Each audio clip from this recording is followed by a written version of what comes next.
What if I told you? This skinny little insect is actually a cold-blooded killer in the micro world? Don't be fooled by its slim shape. This creature is one of the deadliest predators among the leaves. This is an assassin bug, a member of the Reduviidae family. Found across many regions of the world, including tropical Asia, it has a slender body, long legs, and a deadly weapon hidden in plain sight. Its secret weapon?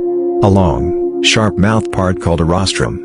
This needle-like structure pierces its prey, from caterpillars to small beetles, and injects digestive enzymes that liquefy their insides. Then, the assassin bug simply sucks it all up like a smoothie. Gruesome, but efficient. The assassin bug is a master of stealth and patience. It will wait motionless for the perfect moment, then strike with lightning speed and deadly precision. Some are so territorial that they leave and attack others of their own kind. Although deadly to other insects, assassin bugs are not aggressive toward humans. However, if handled roughly, some species can bite, and it hurts. So, it's best to observe them without touching. These tiny hunters play a vital role in nature. By preying on harmful insects, they help maintain ecological balance.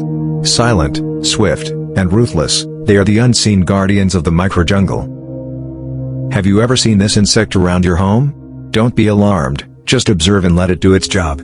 Hit like if you learned something new, and follow for more surprising facts from the hidden world of insects.